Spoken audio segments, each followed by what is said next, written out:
gitu. Nanti kelihatan, dan juga modal yang kita punya, modal untuk trading gitu. Nanti keluar tuh hasilnya, oh ini idealnya saya beli gitu. Misalkan teman-teman punya uang 5 juta nih mau di tradingin. Nah, dengan masukin formula itu, teman-teman mungkin bisa jadi ya, kan profil resiko teman-teman berbeda gitu ya. Ada batas toleransi resiko untuk stop loss teman-teman berbeda-beda.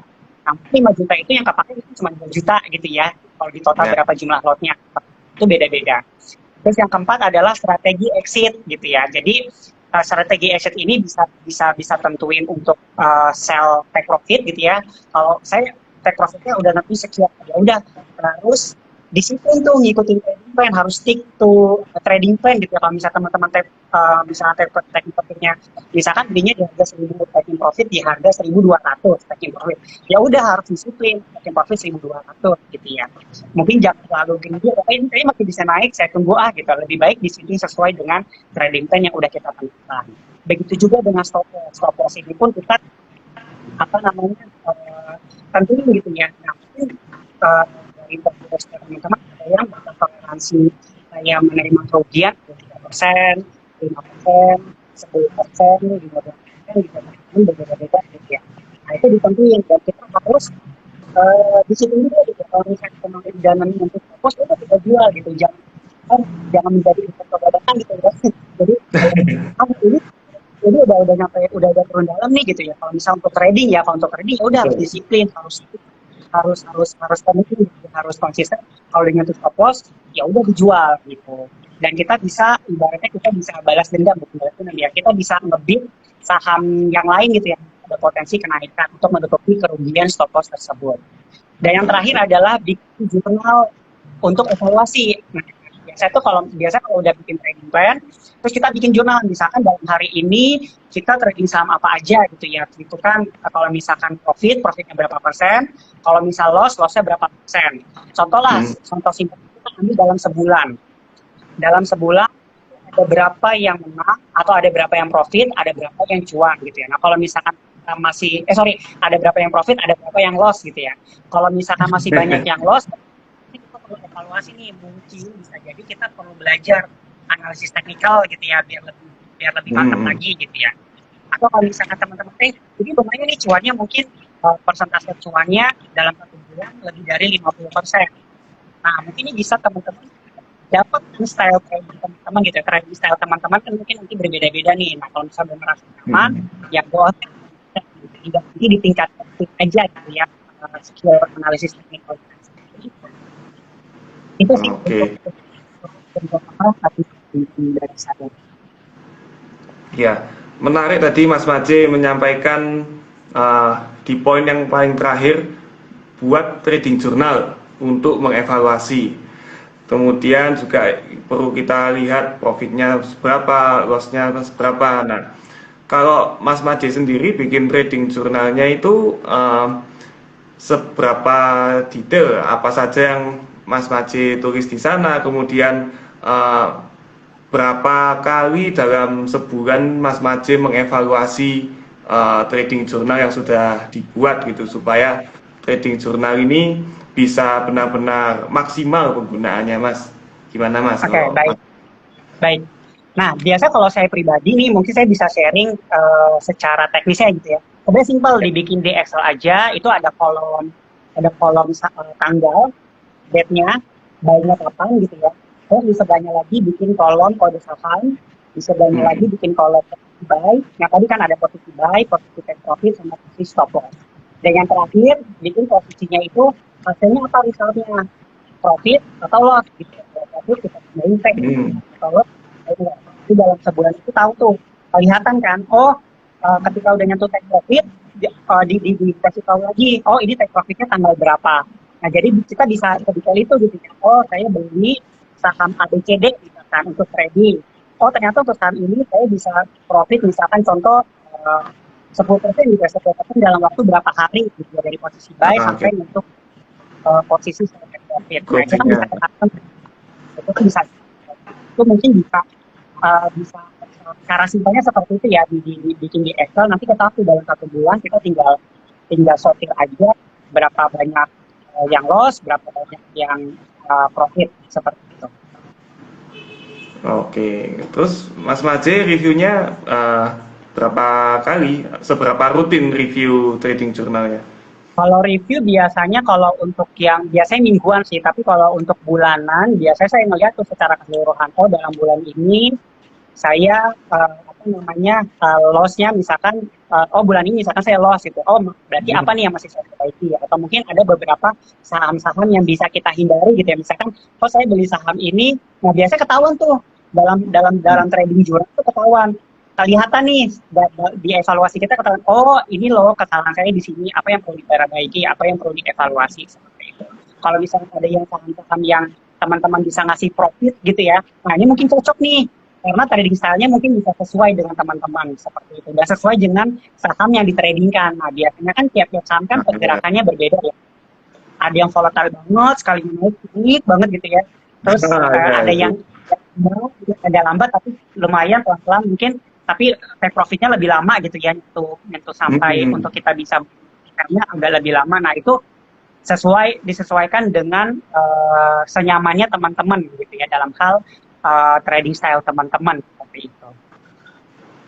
Oke, jadi Gitu. memang yang penting adalah menyesuaikan trading style masing-masing ya. Jadi jangan terlalu dipaksakan ini mau tradingnya secepat kilat atau tradingnya pelan-pelan kayak kura-kura, tergantung style trading masing-masing. Iya Nah, benar. Jadi sambil dijalanin, sambil sambil belajar juga buat evaluasi gitu ya. Kalau evaluasi misal, terus ya. kalau misal kita nggak langsung terjun langsung gitu ya, kalau misal kita nggak action langsung, cobain trading gitu ya, kita nggak bisa ngerasain kan mentalnya gimana gitu ya, deg-degannya gimana gitu ya. Seperti itu. Nah, itu mesti dirasain dulu sih. Jadi biar ketahuan gitu. Jadi nanti kalau misalkan udah kayak sebulan 2 bulan, kita udah bisa tahu nih mental kita udah bisa menyikapi gitu ya. Kalau misal oh ternyata nih trendnya banyak yang loss, nah kita mesti gimana? Oh ternyata ini banyak yang profit, nah kita juga mesti gimana? Nah itu nanti dengan berjalannya waktu kita juga ada hal-hal yang bisa kita pelajari lah. Ada insight-insight yang bisa kita dapat seperti itu. Ya, betul sekali itu. Karena memang kadang itu kalau sudah profitnya banyak bisa lupa diri. Dan juga ya jangan Jadi greedy gitu. iya jadi Jangan greedy. greedy. Sebaliknya kalau losing streak terus bisa jadi putus asa mungkin ya. Waduh ini mana bisa profit ini. Nah kalau dicatat di trading journal itu pasti jauh membantu supaya kita tetap realistis dan rasional, nggak kebawa baper gitu kalau trading. Betul, betul, betul. Karena saya ngebedain, karena saya ngalamin gitu ya, pada saat trading, sebelum saya bikin jurnal trading, dan setelah saya bikin jurnal trading, itu ketahuan sih. Karena kalau dengan jurnal trading kan kita kelihatan ya, oh uang kita untuk trading berapa yang keluar, yang profit berapa, yang loss berapa kan kelihatan ya. Tapi kalau misalnya nggak ada jurnal trading, kita bingung nih, ini sebenarnya buat cuan, lebih banyakkan cuan atau banyak loss sih, kan ngambang gitu ya kan. Tapi Nah, kalau kita tahu ada poin-poin yang bisa kita evaluasi, ada poin-poin yang mungkin yang tadi insight yang bisa kita pelajari gitu untuk meningkatin skill trading juga bisa juga seperti itu. iya betul. Dan yang eh, yang lain yang membantu kalau kita punya trading journal tuh kita bisa menemukan win rate kita dengan trading style seperti ini, dengan analisa seperti ini itu berapa persen.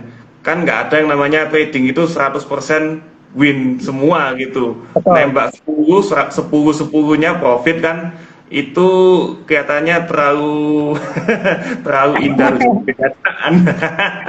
Nah, karena kita tahu gitu rate-nya kita berapa, misal 50% atau 60% deh. Nah, kita bisa nggak terlalu khawatir atau kaget seandainya kita rugi ya. Memang nggak selamanya posisi yang saya ambil di pasar saham itu akan profit. Nah, harusnya mungkin 2, 3, 4 kali lagi dari 10 trade yang akan aku lakuin itu memang rugi tapi sisanya profit, bisa nutup kerugian yang sudah ada, bahkan profit kalau di total 1 bulan, dan psikologis kita lebih nyaman. Nah ini memang ilmu trading jurnal ini penting banget.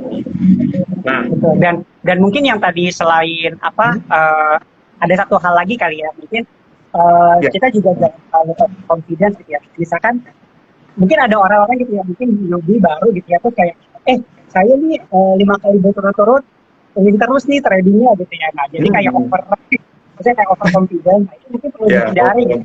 Over confident. confident, wah lumayan nih kalau misalkan saya tambah modal lagi, nah ternyata di yang pada saat trading ke namanya ternyata rugi gede gitu ya. Nah, mungkin itu mesti Juga. gitu.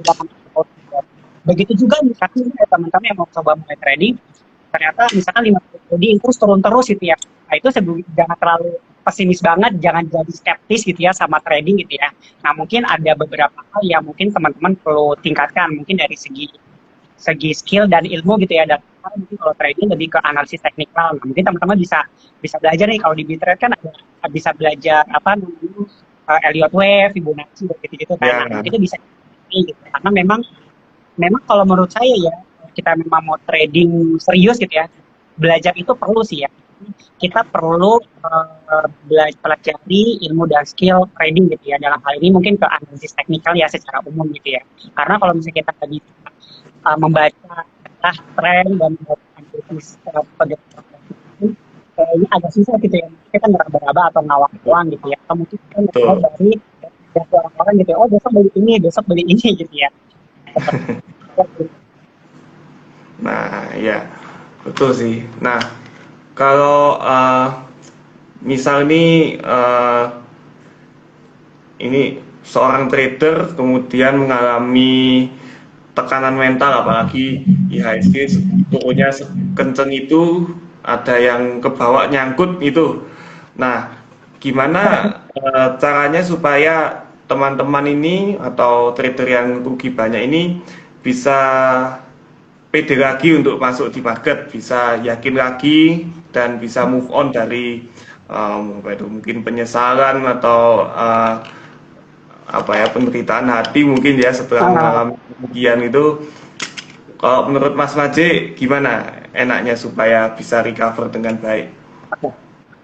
Ya, yang pasti yang pertama ya mungkin kita bukan pertama sih, mungkin salah satu dari poin ini saya random aja ya, random aja ya. Jadi yang Iya. pertama kita kenali diri kita, kenali diri kita. Dalam hal ini maksudnya kenali profil resiko kita masing-masing gitu ya. Misalnya teman-teman mau trading gitu ya, kenali kita apa lebih ke tradingnya lebih ke yang konservatif, moderat atau agresif gitu ya. Kalau teman-teman Hmm, yang agresif mungkin bisa scalping gitu ya, mungkin yang kalian gitu ya, atau misalnya ya, teman-teman yang kayak konservatif ke moderat, mungkin teman-teman tradingnya yang simple dan nggak begitu resikonya nggak begitu tinggi, bisa ikutin tradingnya tuh trend following trading gitu ya. Trend following trading selama di ini kita hold aja ketika ada tanda-tanda uptrend sudah mulai berhenti, mulai downtrend kita bisa jual kayak gitu. Nah, itu disesuaikan, kenali profil risiko diri kita masing-masing. Terus yang kedua, teman-teman uh, harus menyadari gitu ya, bahwa harus harus menyadari dan memahami ini ya, keuntungan dan resiko dari saham gitu ya.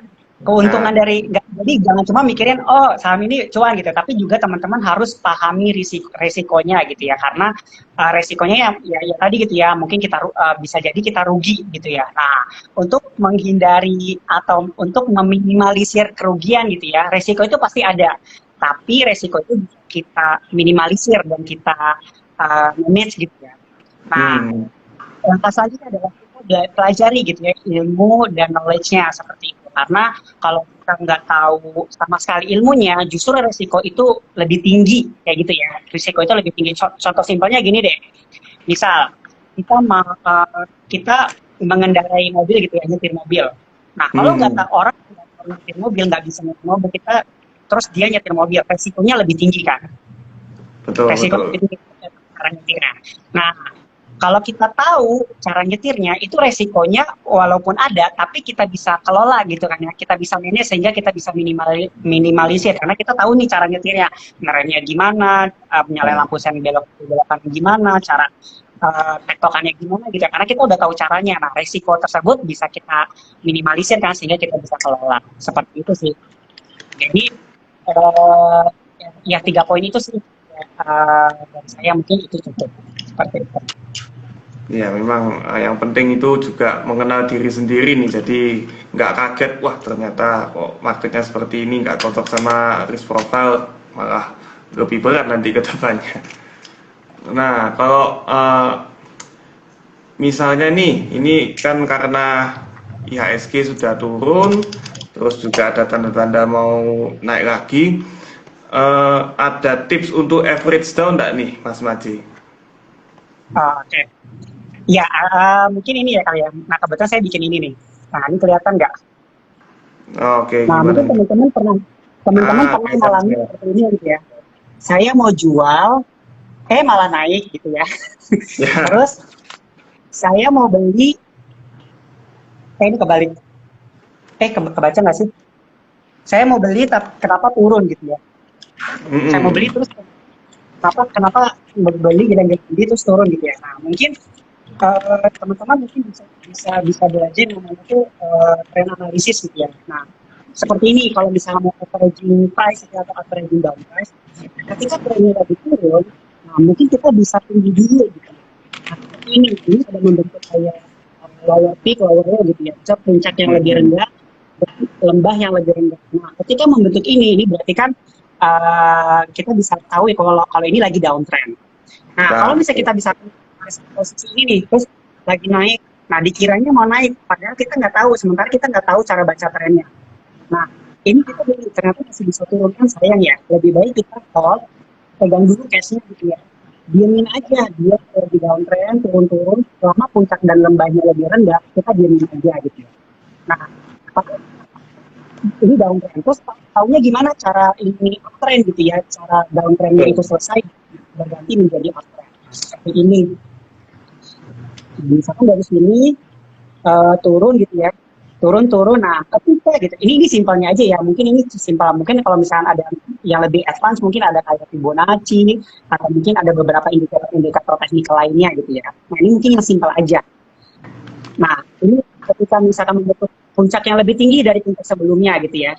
Nah, terus ada lembah sebelumnya. Nah, ini bisa menjadi tanda-tanda awal dia berganti dari downtrend menjadi uptrend. Nah, strategi untuk averaging price-nya bisa seperti ini, teman-teman. Nah, pastikan dia puncaknya sudah lebih tinggi dari puncak sebelumnya. Nah, ketika turun, sebenarnya teman-teman boleh nih kalau udah lewatin sini, cuman mungkin bagi yang agresif boleh ya. Tapi kalau yang untuk kayak konservatif, main aman dulu gitu ya, biar lebih terkonfirmasi, tunggu lembah yang lebih tinggi. Nah, lembah yang lebih tinggi dari sebelumnya, ini teman-teman bisa boleh beli gitu ya. Nah, ketika naik, melewati puncak sebelumnya, di sini juga teman-teman boleh beli nih, bisa beli turun, naik terus turun membentuk lembah yang lebih tinggi lagi dari lembah sebelumnya. Nah, teman-teman boleh ambil posisi buy seperti itu. Jadi memang ini mungkin bisa ketika lagi downtrend, dimin aja gitu ya, jangan dibeli karena kalau lagi downtrend beli kan saya turun gitu ya. Iya, malah turun terus itu nantinya. Nah, pada saat dia uptrend, selama puncak dan lembahnya lebih tinggi, teman-teman bisa maintain. Ini kesempatan teman-teman untuk maintain saham di portofolio teman-teman untuk averaging price nih.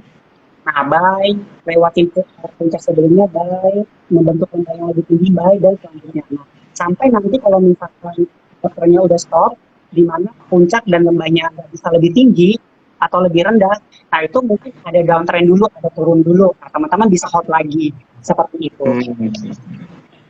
Begitu sih. Iya. Nah, kalau lagi sideways nih, nah kalau misalkan untuk teman-teman yang trading kan sebenarnya bisa ya kalau misalkan pakai swing ya, kalau lagi turun pun bisa swing gitu ya, beli di sini jual di sini gitu ya.